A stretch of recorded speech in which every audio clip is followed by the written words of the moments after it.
Well, our speaker today is Pat Wells, and I truly consider Pat a treasure to our community. She's dedicated her time since retirement to understanding, documenting, and sharing the history of our area. I'm a history buff. I've attended a number of her lectures. They're all excellent. They're all just wonderful in the detail and the information that they bring in the lectures.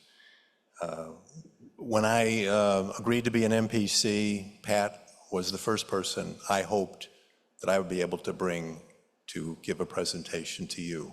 And I'm thrilled that the schedule worked out and she's able to be with us here today.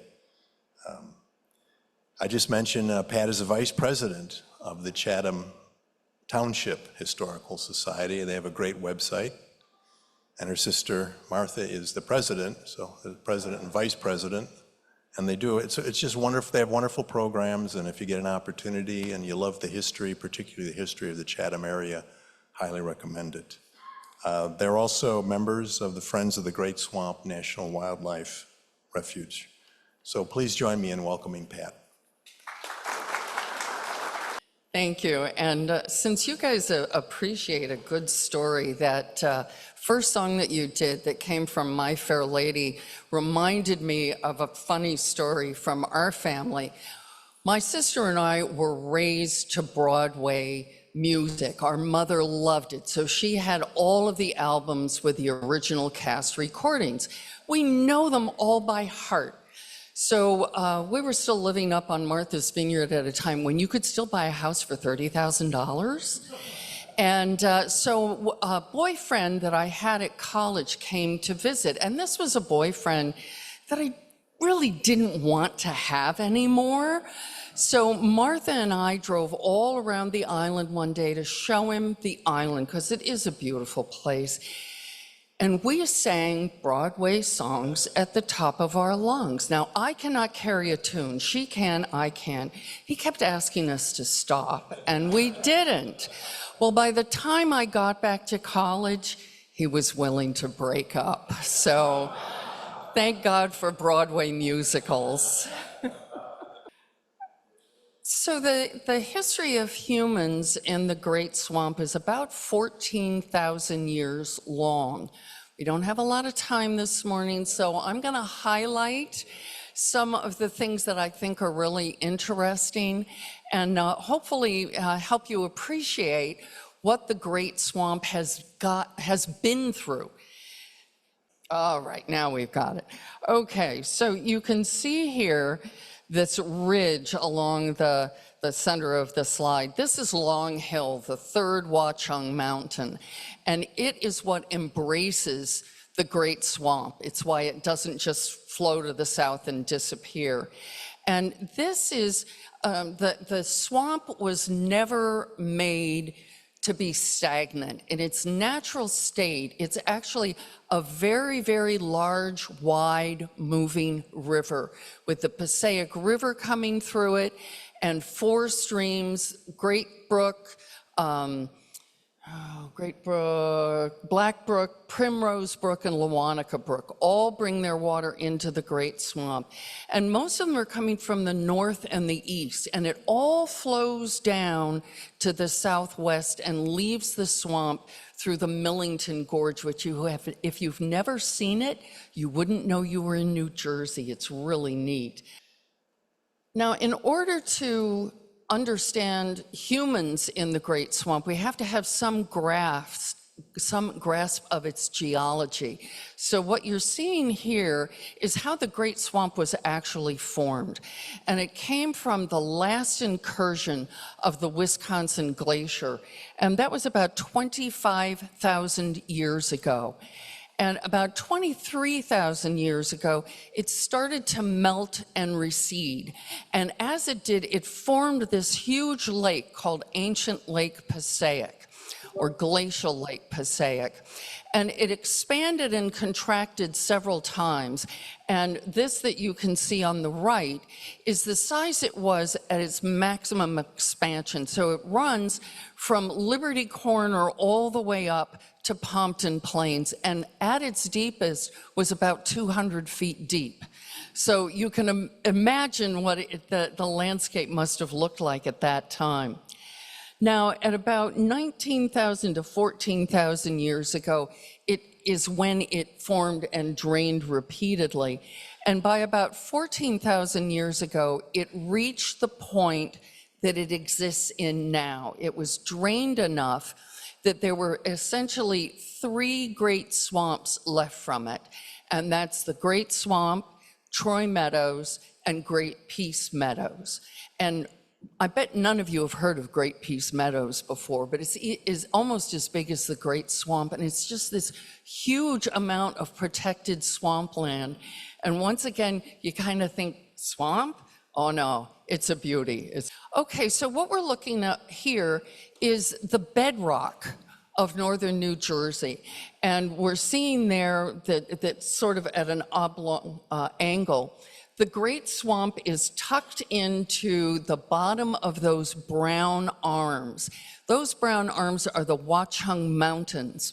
And they are actually volcanic basalt, but they didn't come from volcanoes. They came from seeps. So there were fissures in the earth, and this lava came up through it. And eventually the land was raised up, and the areas between that basalt, when it was laid down, eroded away, and what we have left is the first, second, and third Watchung, and Long Hill is the third Watchung. So what we're looking at there as the base layer, this is, let me get my articles here, is from the Jurassic period, is shale, and, what's the other? Shale and siltstone, sorry, I forgot my notes. Shale and siltstone, these are not permeable.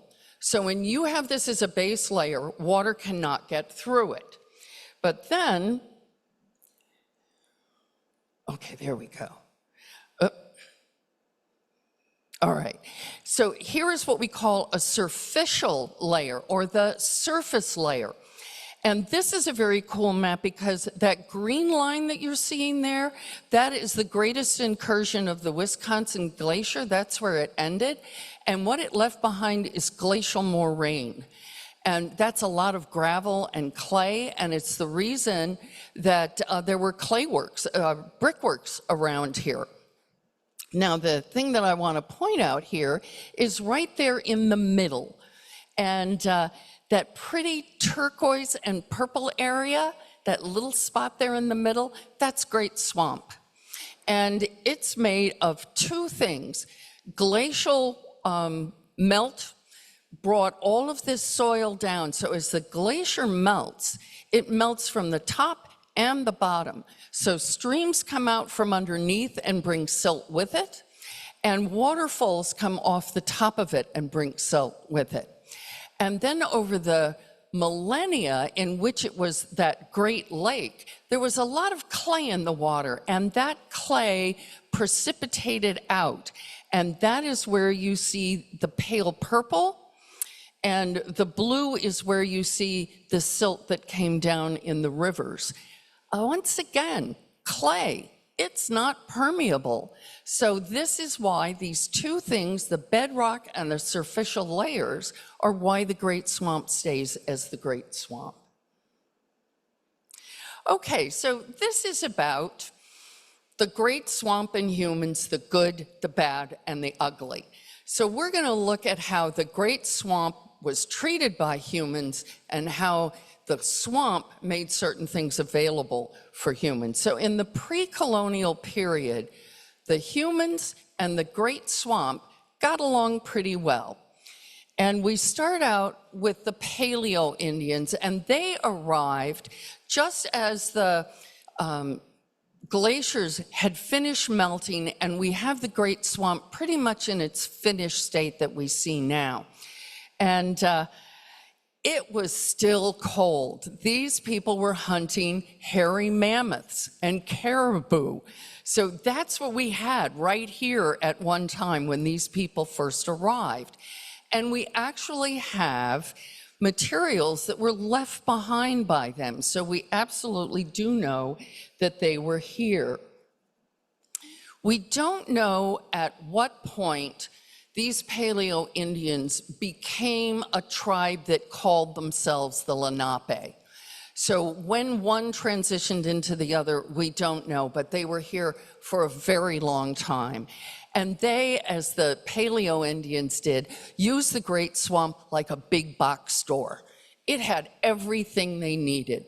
What they needed for shelter, what they needed for food, and what they needed for water. It was all right there. Now, we have proof again of them being here, and we actually have some of that proof in the Red Brick Schoolhouse Museum in Chatham Township on the corner of Southern Boulevard and Fairmount Avenue. We're open the first Sunday of every month from 2 to 4. Come and see our artifacts. We have really great stuff.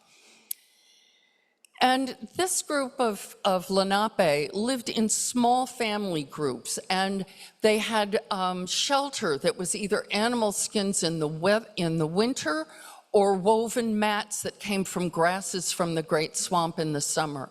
Everything they needed was there. And there was only one time when they left, and they went down the shore every summer. They truly did, just like most New Jerseyans do. Now, one thing that they did differently than the Paleo Indians before them is they weren't just hunter-gatherers, they became farmers. And they became farmers because the 3 sisters came to them from South America, and the 3 sisters are corn, beans, and squash. And they originated in South America and worked their way up through Mexico from the southwest, all the way up to this area, and became the major food source for the Lenape and all the other Indian tribes in this area.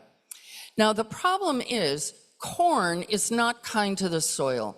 It wears it out about every 7 years. So they had to keep moving around the swamp, and we have clear evidence that indeed they did that. Come on, there we go. One of the other things they got from the swamp was that clay. And we have evidence that they made clay pots using the roll method, where you make a real long worm of it and then you coil it around and you heat it in the fire to dry. So we do have evidence of them using the clay in the Great Swamp. Now, the colonial period, this wasn't so good for the swamp. It was great for the people around it. Now, in 1708, 30,000 acres were purchased from the Lenape by the English. And it was for one of those minimal things, a few kettles and stuff like that.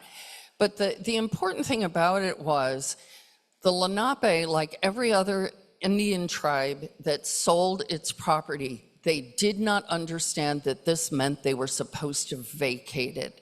So just like every other Native American group, they were driven from their lands. They did not leave willingly.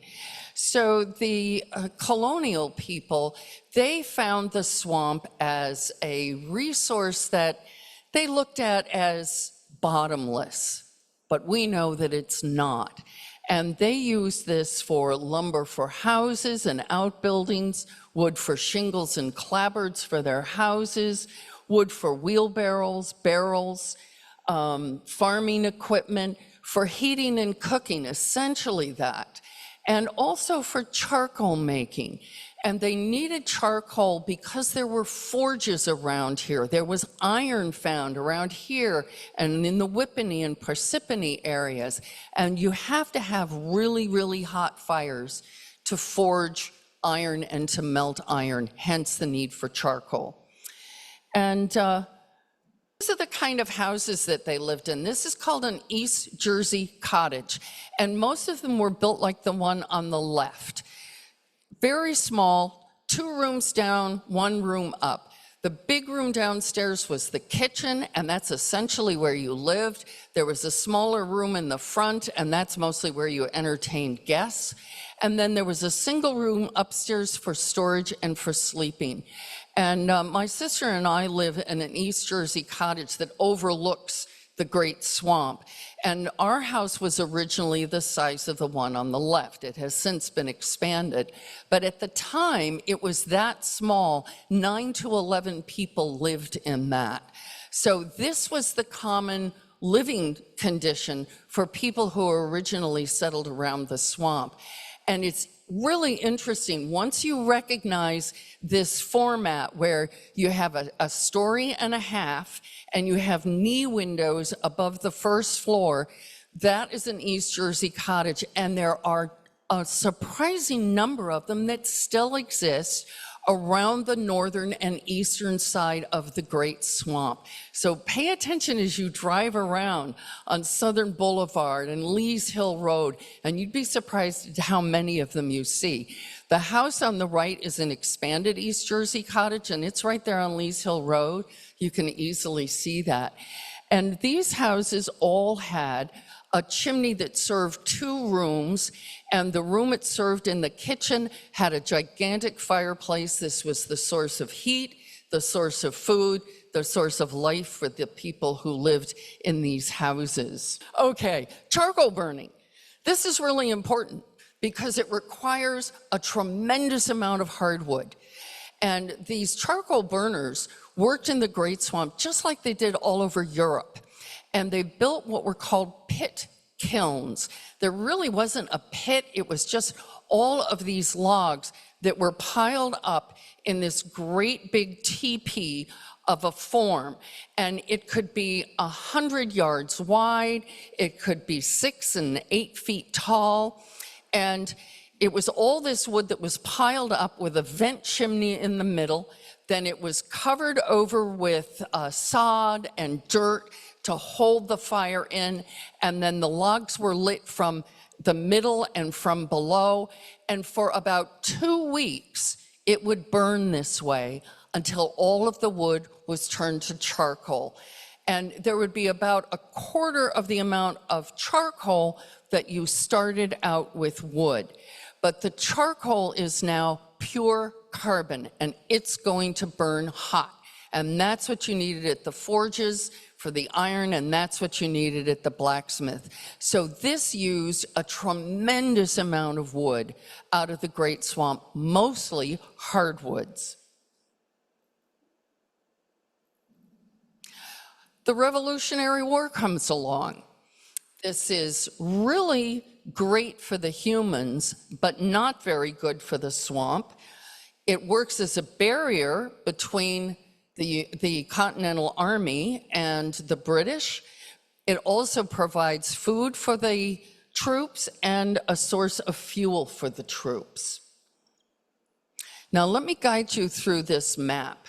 You can see there on the top left, I've pointed out Morristown, which is where Washington and his Continental Army were.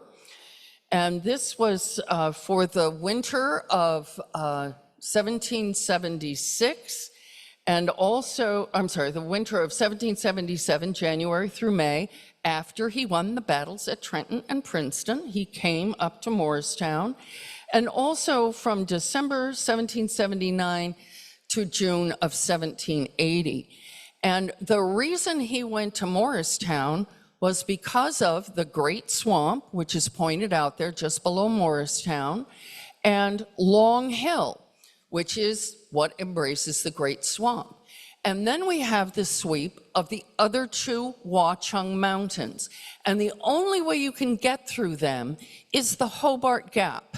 And we know this now as Route 24 going through there, and it's much wider than it was then. It was just this little narrow gorge, and you came right through it to Chatham, where Day's Bridge existed, and where troops were always there ready to protect it.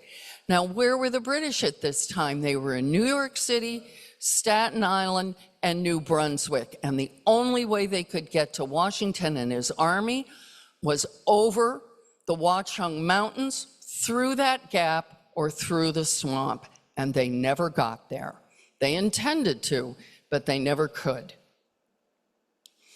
Now, Washington probably learned about the Great Swamp from one of his generals, William Alexander, who styled himself Lord Stirling.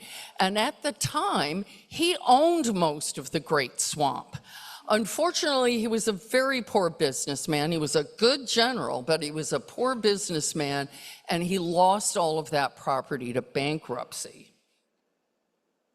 And his house no longer exists, but the foundation of it does, and it's very close to where Somerset County Park Commission has its Environmental Education Center on White Bridge Road.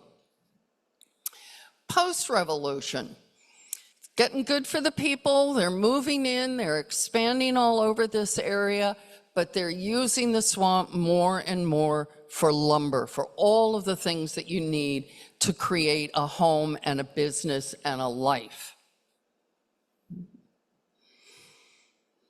So this is the kind of map that really gets historians excited. You can't see it too well here, but I'm going to show you it better in a minute. This was made by John Littell in 1845, and this guy knew everybody and everything that was going on. And he created this map and drew out all of the property boundaries, and then he stuck the names in it.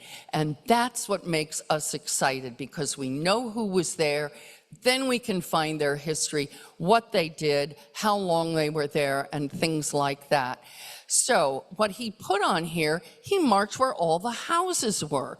Now you can't see that very well, so what I did was I remarked it in red. That's the Great Swamp that you're seeing there above the blue line. That's Long Hill. And you can see how many houses were actually in the Great Swamp by 1845. There were a lot of people there. They were farming. If you walk through the Great Swamp now, you think this was farms, but it was. And we'll talk more about why it became farms. Now, one of the things I want to point out on the map was up in the right-hand corner is this grid of properties. And you see some more of it further down in a slightly different shape. These are woodlots. This is where people who had houses at home or a small farm that didn't have a lot of land, this is where they got their wood. So they really had to husband this. This was where they were going to get it. Otherwise, they were going to have to buy it. So they only take a certain amount of wood out. They replant the trees and just keep this going with the fast-growing trees. And if you sold your house in town, your woodlot went with it. And houses needed woodlots until coal came along and replaced wood as a heating fuel. Now, a lot of lumber came out of the Great Swamp, a lot of sawmills.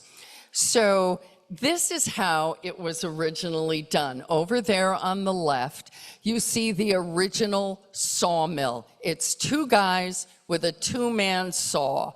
And one of the guys is in the pit. And you know that this is the lowliest worker. This is the guy who was hired last, and he's got to stay there down in the pit, even when he's sweating during the summer and all of this sawdust is coming down in it. And I wonder if this is where the phrase "in the pits" came from, because this guy is in a miserable situation. Now, around here, we have lots of streams, but the change in vertical altitude as they move along is minimal. So there isn't very much power behind this water. So how did you get power from this water? It's not very hard. You build a dam, and you stop the water up behind it, and then you create a sluice or a mill race. And when the water comes through, the pressure behind that dam pushes the water through in that narrow area, and it creates a lot of power, enough to run a sawmill like you see on the right. And the original mills had the same up and down saw motion. They didn't have the round saw blades. They had the up and down. You do see a little round blade there, but that was just for finishing work. The water wasn't powerful enough to push the really big ones. Those could only be used when we finally had steam to power them.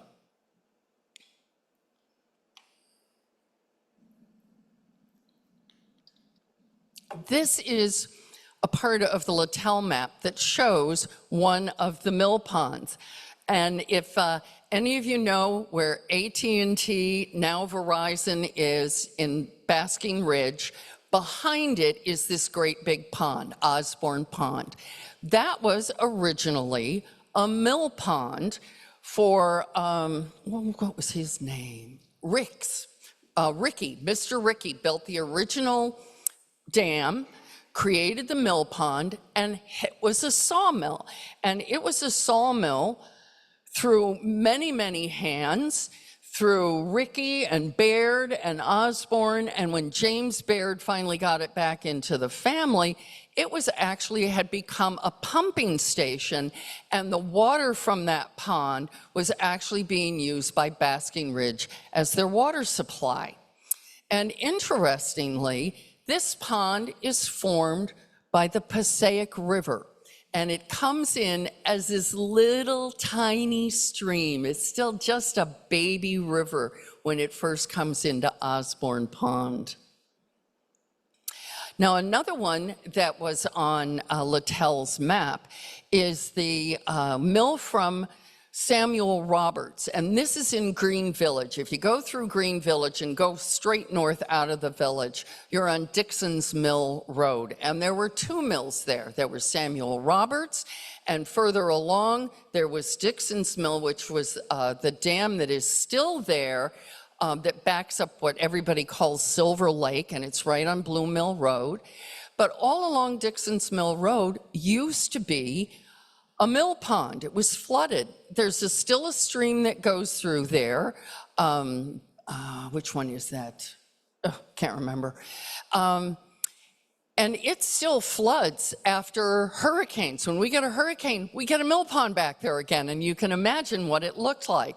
Now, what's interesting about Samuel Roberts' mill is it was run by enslaved people.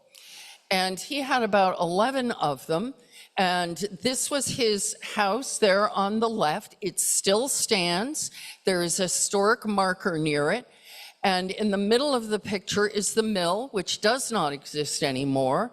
To the right of that, you can see the dam, which does not exist, but the mill pond is behind that. And Great Brook still flows out of that area. And where the bridge is, there's still a road that goes through there. Now, when Roberts first started his sawmill, it was a sawmill, and he cut cherry and maple and oak and all different good woods that were used for housing and things. But when the wood started to run out, when the trees started to run out, he changed his mill over to a cider mill and continued milling, but he made hard cider instead. Clever man. Now, along comes steam, and steam can run these big sawmills. So they can also be portable. They could be hauled into the Great Swamp by oxen, and then teams of horses and oxen would be brought to the saw. They would be sawed up. The wood would be put on sledges, and they would be dragged out of the Great Swamp. Now, this was really bad news for the Great Swamp, because now we're seeing major clear cutting of the area. Now, in the mid-1800s to the mid-1900s, the Great Swamp is really suffering as a swamp. they're running out of wood for building houses, but they still have plenty of wood to build other things. And most of the forest has been depleted now. There's only a section in the southwest that is actually too wet to actually do much in. So it was the only part of the Great Swamp that actually remained as the Great Swamp. Here's one more sawmill that was in Green Village. And the sawmill was in the first floor, and the second floor was the peach basket making factory. And so it's using kind of the last of the garbage wood because you were just sawing it so fine, it didn't matter what kind of wood it was. So this is there from, I think it was till 1928, and pretty much there's no usable lumber left in there anymore. Now, this is a map from 1868, so I'm kind of jumping back in time a little bit here. And once again, this is a great map because it has houses marked and family names.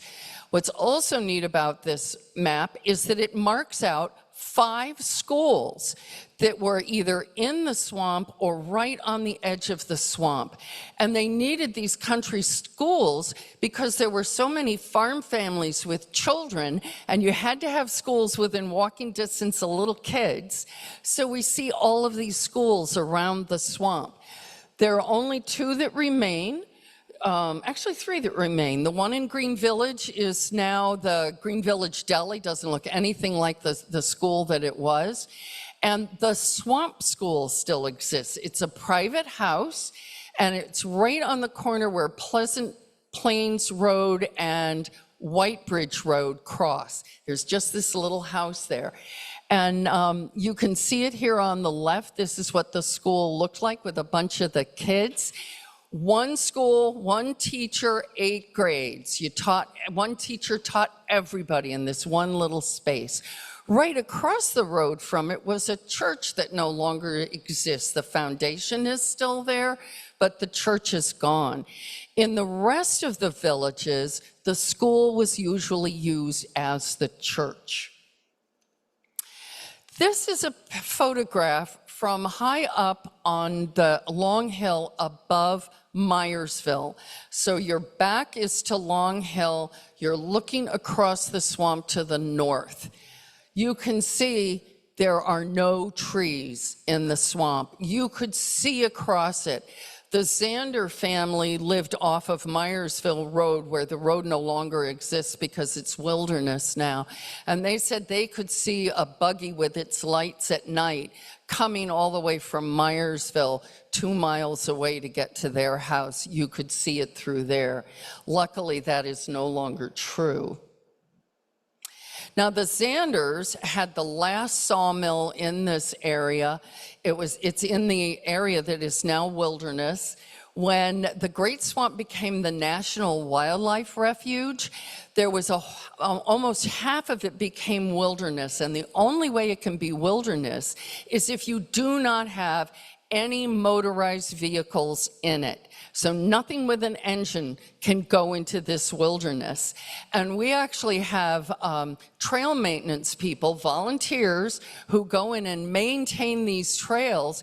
And if a tree comes down, they cannot use a chainsaw to get it out. They go in with one of those great big old 2-man saws and cut it up and get it out of the way.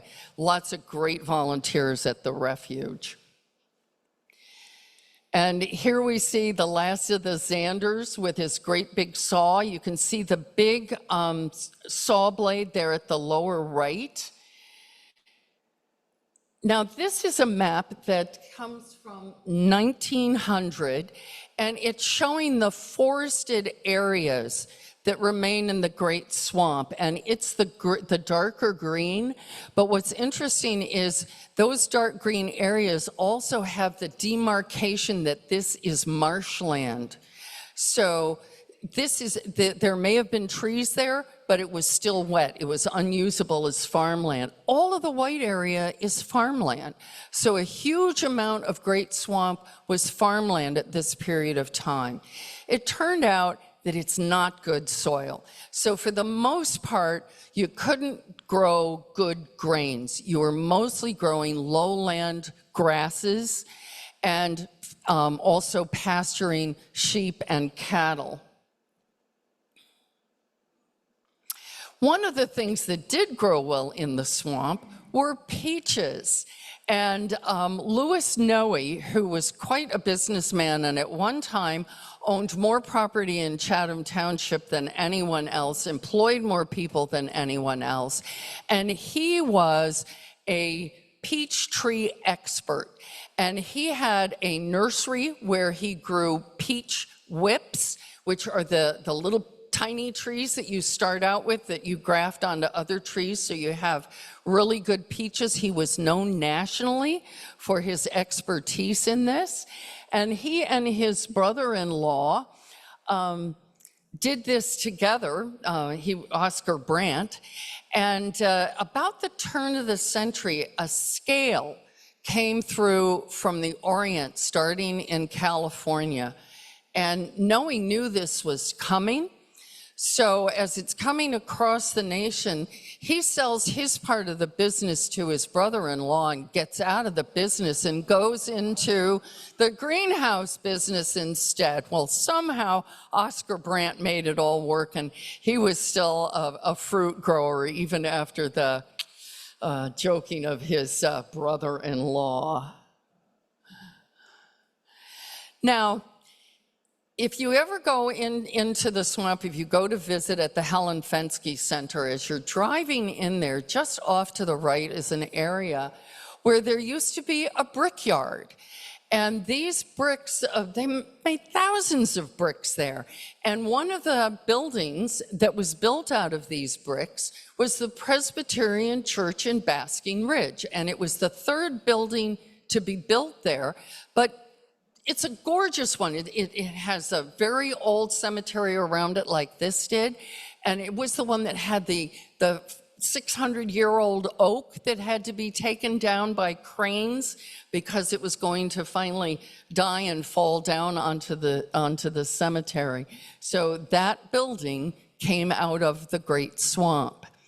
Now, besides making bricks, there was also a pottery making business. Come on. There we go. There was a pottery making business just outside the swamp, and Anzi Leonard was the owner of it, and he made what we would call tiles. And these were actually the pottery drain pipes that were used to drain parts of the swamp and keep it drained so it could be farmland. When he retired, he sold it to a person who made flower pots instead. And this was a business for quite a long period of time, and this was all made possible by the clay in the swamp. The Great Swamp as worthless land. Now, those of us who love it would never call it bad, but there was a period of time in which it truly was considered worthless land. And it was seen as the source of flooding and mosquitoes. Now, all around the Great Swamp is a floodplain where you have the Passaic River. Every river has a floodplain. Every swamp has mosquitoes. If you build there, you're gonna get it. It doesn't just go away because you want it to go away. But they had to battle the Great Swamp. So there was talk about turning it into a reservoir, closing up the Millington Gorge, and turning it into a great big lake. And that would have provided water mostly for the cities to the east. Patterson, Elizabeth, New York City would have been provided with water. It would also get rid of the mosquitoes. The other way to deal with the problem was to drain it. Well, these people didn't have very good knowledge of hydrology. because you have an enormous Great Swamp watershed, and that water was always going to come down those mountains and into the Great Swamp, so it was never going to be drained.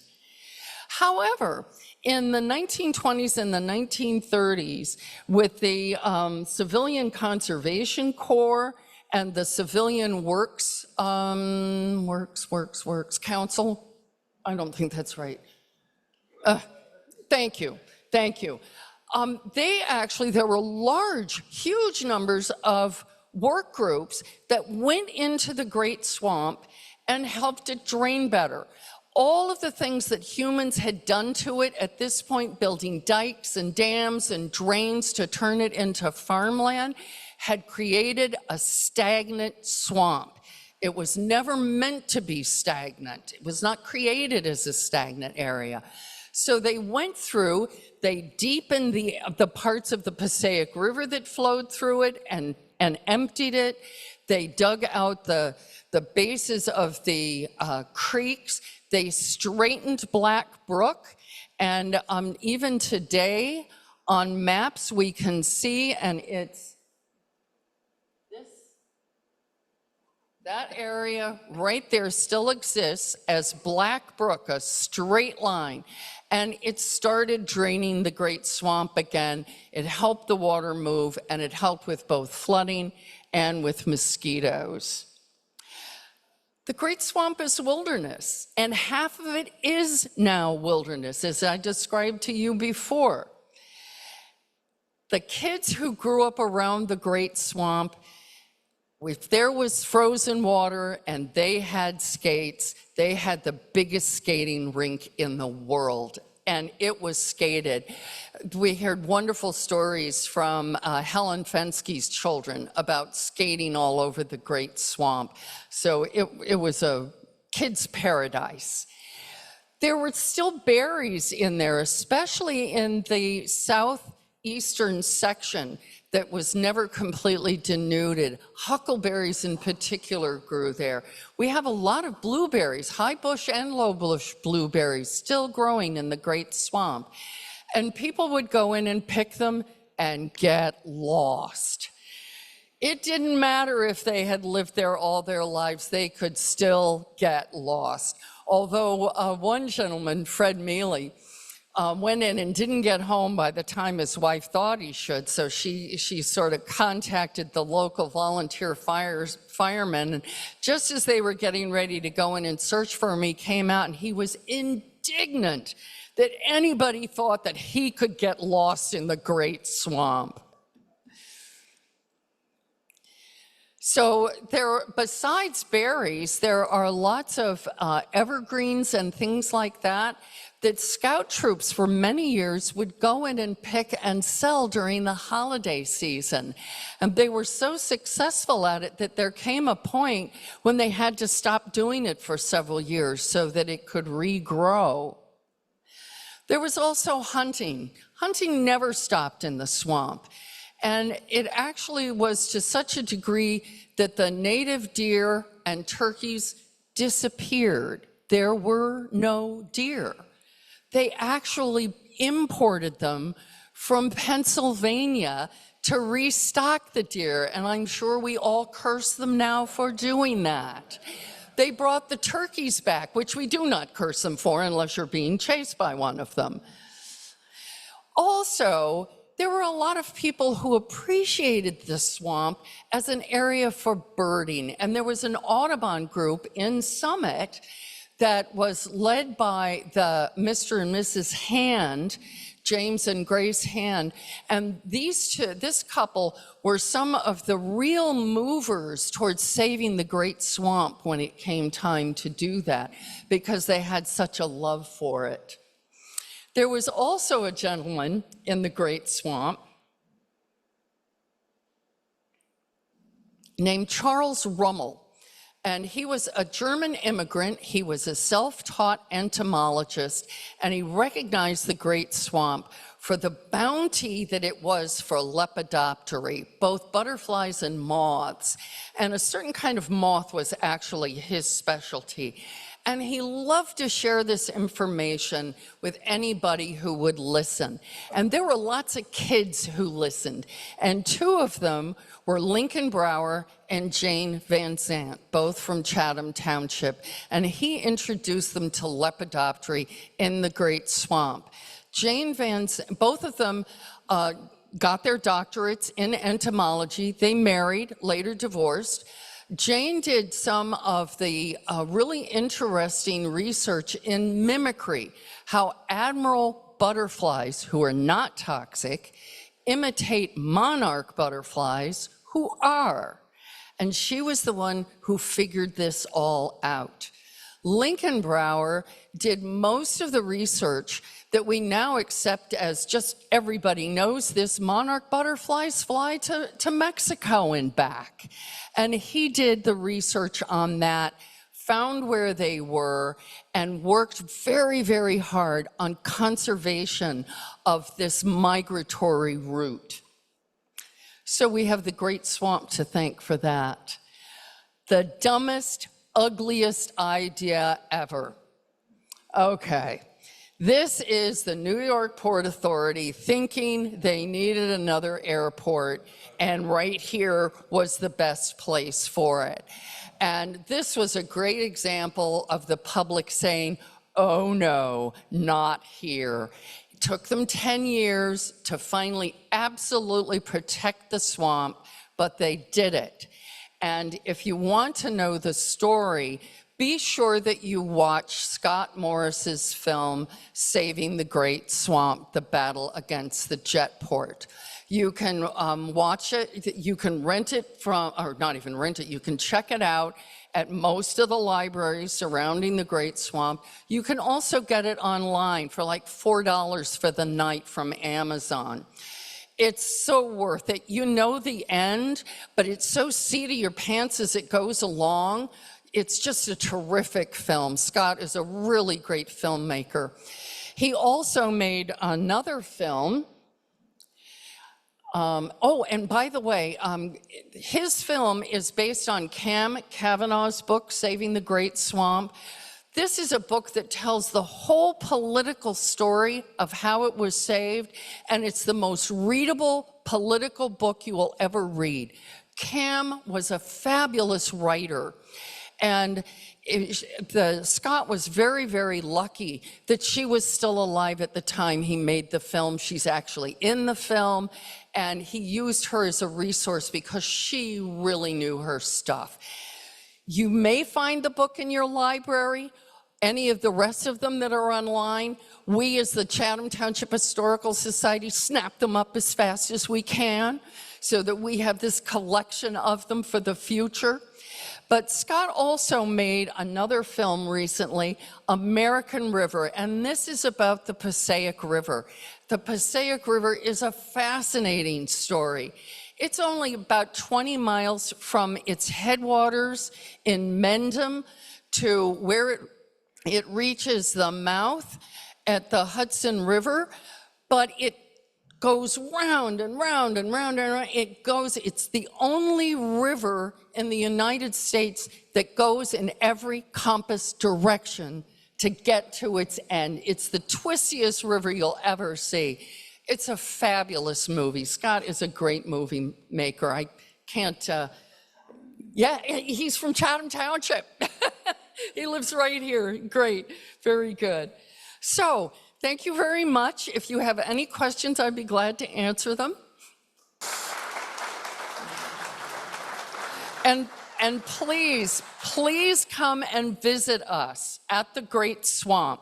The Helen Fensky Center, the Outdoor Education Center on Southern Boulevard in Chatham Township, the Environmental Education Center on White Bridge Road in Basking Ridge, and also the Wildlife Observation Center on the road that goes between New Vernon and Myersville. All of it's just terrific. Come and see us. I'll kick things off. I always thought of the Great Swamp as a swamp, and I think I just learned that is very simplistic. Can you give us some sense of how much of the area that we call the Great Swamp is actually swamp, and how much of it is something else? Yeah. Yeah, and actually, the Great Swamp is both a swamp and a marshland. A swamp has trees in it, a marsh is open land. And what's interesting about now that it's the Great Swamp National Wildlife Refuge, it's half of it is wilderness. Don't do anything to it. Whatever happens there, happens there. We keep the trails open, but that's it. Nothing is managed. The other half is managed land. And the reason it's managed is because wildlife refuges are created for wildfowl. And that's where the money comes from to support them, is from duck stamps. Buy duck stamps. And these lands are managed. So the water levels are actually controlled by containment ponds. If they want the water a certain level to attract the migrating birds and the shore birds, and if it gets too deep, they release it. Sometimes the swamp floods because of it. If it's too dry, they release more to raise the levels. And they burn on a regular basis, just like the Native Americans did, so that meadowlands remain as meadowlands. So half of the swamp is actually managed. It's kept the way it is because humans are doing that for it.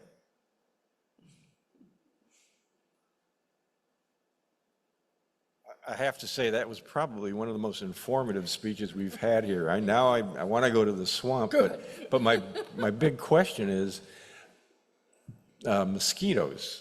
Are there seasons that you can? I know the winter you can probably go, but what about in the summer? Yeah. We have mosquitoes.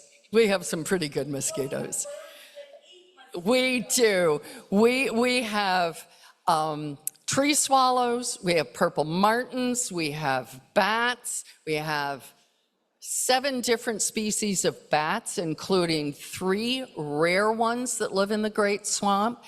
So yeah, you're gonna have mosquitoes. You gotta put on mosquito spray, but you can do that. And Sister and I use horse whisks. They're these long horsetail on a stick, and you just swish it around you. Mechanical, great. No poisons, no nothing. Best time is the winter, but there are a lot of animals that you won't see. The best time there is the spring when the migratory birds are coming through. Even if you can't see it, the song is just wonderful. So it's a swamp. There are mosquitoes. Yes, and the fall too. You're right. I have a little story and then a question. Years ago, and I don't know how many years ago, my wife's cousin came up from South Jersey to visit us, and we decided, well, let's take them over to the swamp, something they had not seen. The boys were young, and it was off season. I think it was probably in the fall, and it was late in the day.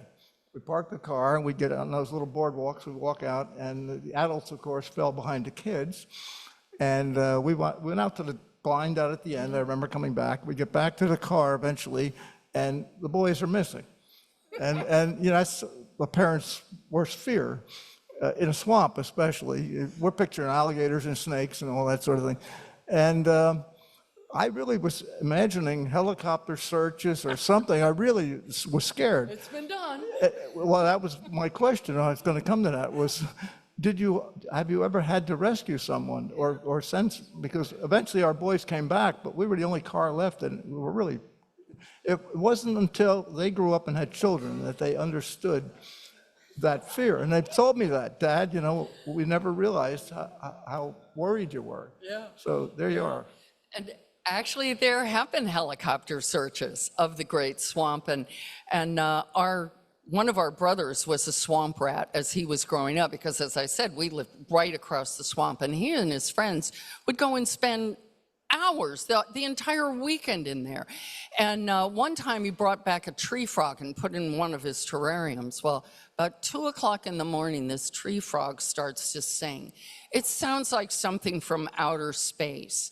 We sent him back to the swamp with that frog then and there, in his pajamas, that was it. But kids who grew up around the swamp in the 40s, the 50s, the 60s, the 70s, before helicopter parents arrived, there were swamp rats. These kids went in.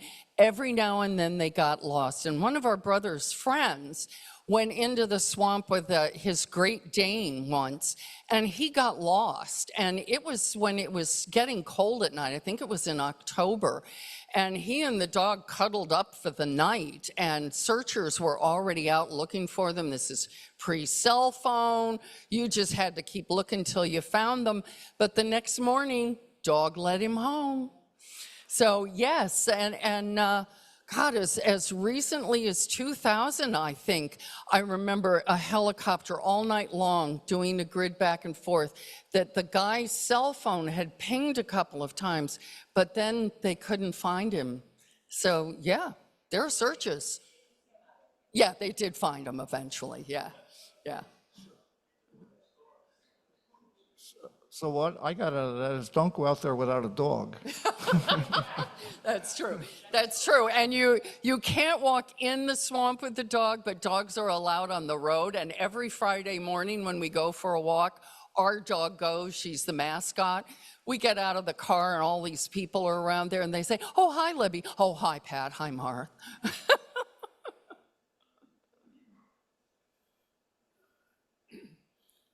Wonderful talk. My question is about the future. There must have been changes in recent decades due to climate change. What do you see, to the extent that you can know anything about it, what do you see as the future of the next few decades in the swamp? What we're already seeing is more flooding, because it's not just climate change. Climate change has resulted, we get much more as downpours. Think about, when was the last time you just had a nice, slow, steady rain versus these downpours?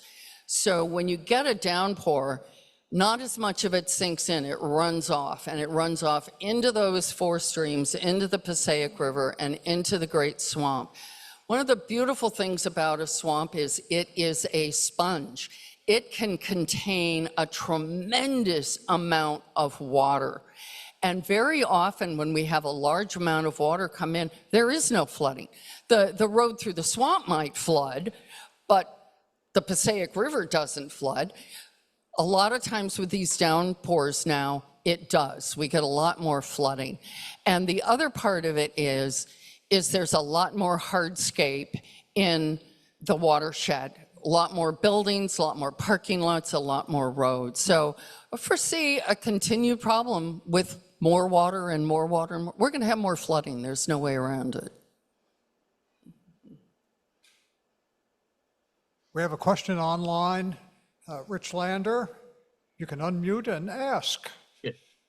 Your discussion made two connections for me. One, you were talking about the glaciers and the clay.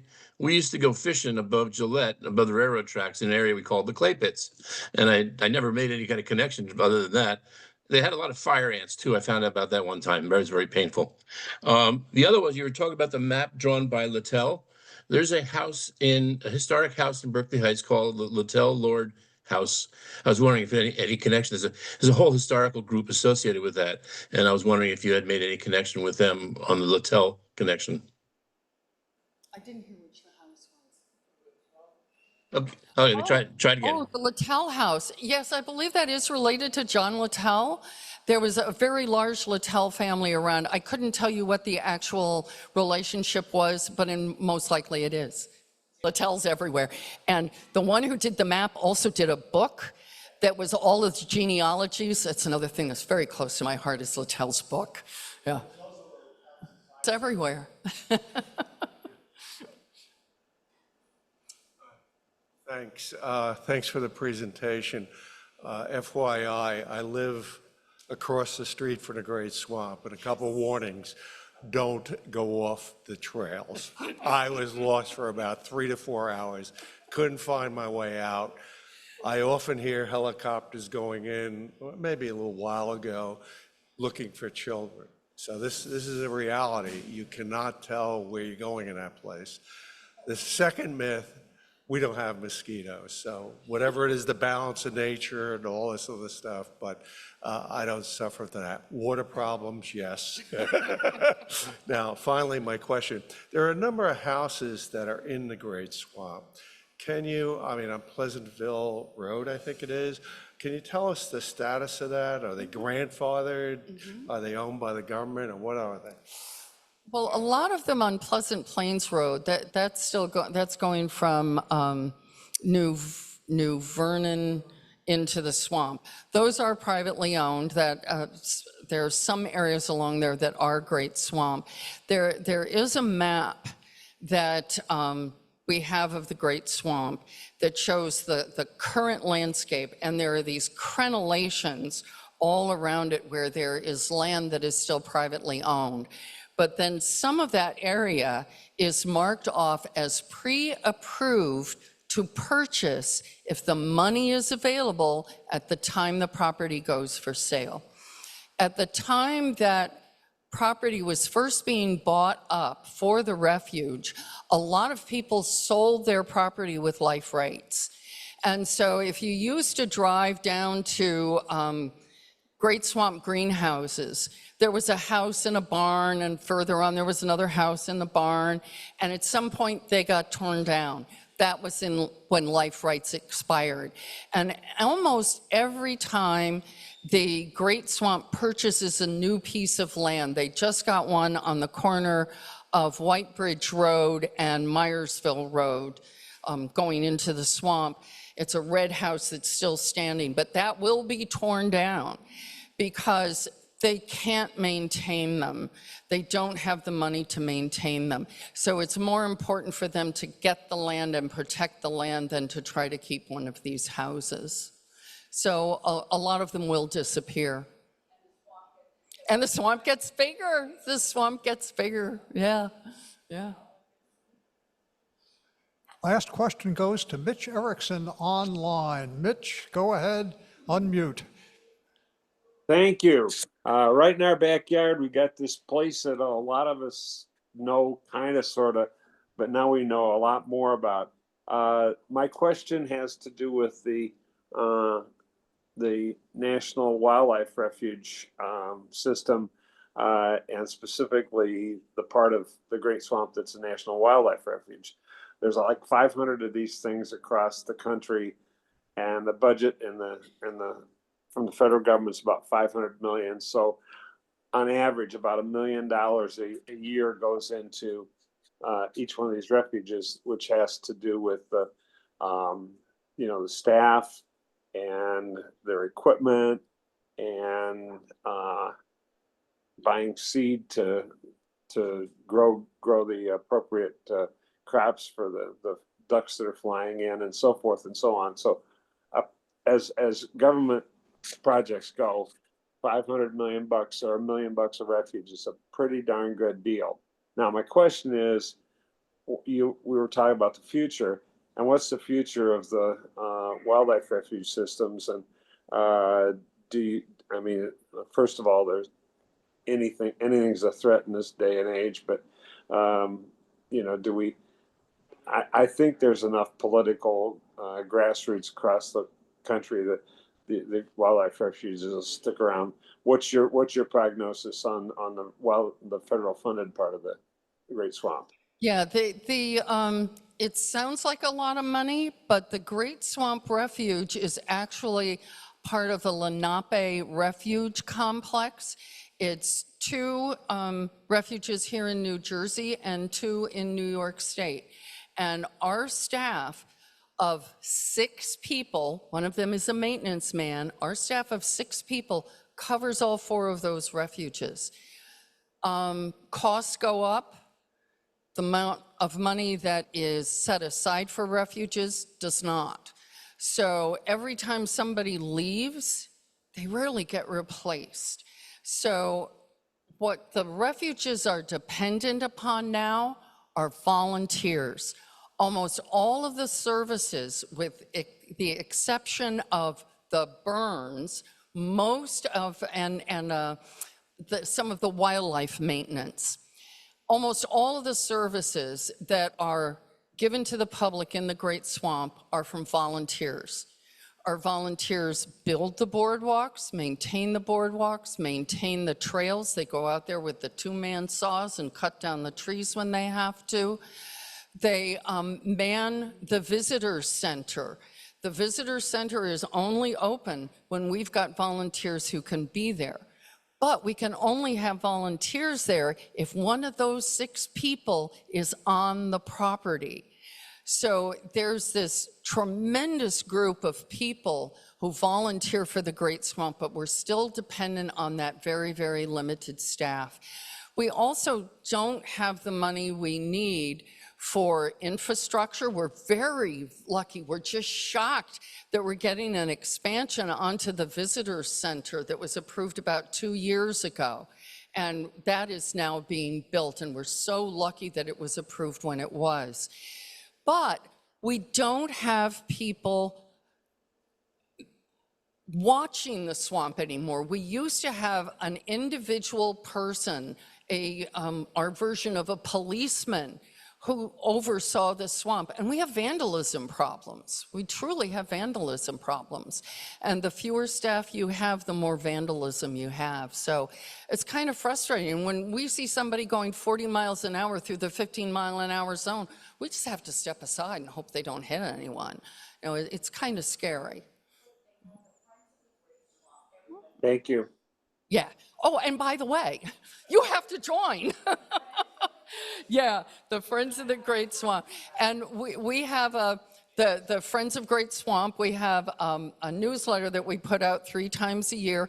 You can find these online at Friends of Great Swamp. They're online, and you can go and read all of these. My sister and I are co-editors, but it's really easy because we get really good articles and really good photographs. And this last one has an article in it about when New Jersey released its endangered species list for New Jersey. A ton of them are in the Great Swamp. A ton of them, nearly half the list. The rest of them are in the Pine Barrens. Well, it looks like we actually have one more question online. Phil Aprazizi, ask your question. Please, no long stories. A quick story. I'm calling from the Seattle area and would like you to know that the King County Library here in Washington State has Mary Bruno's 2012 book, Saving the Great Swamp. And I currently have that on reserve. But that gives you the extent at which that story has spread here to the other side of the country. Just thought you'd like to know that. Yeah, the Saving the Great Swamp is a really great example of the public coming together and telling an arm of the government, no, you can't do that to us. And it's a wonderful one to show to teenagers, to say, don't think you don't have power, because you do. So it's a really great story. Please make sure you watch that movie. Pat, thank you very much. That was a wonderful presentation. Appreciate it so much. We have for you 2 things. First of all is your certificate. Thank you. For being here. Appreciate Thank it. And secondly, it was explained earlier, they adopted the orchids because of 1930, and we have an orchid for you. Great, thank you. And then our final thing is the Olgar salute. Oh, thank you. Thank you.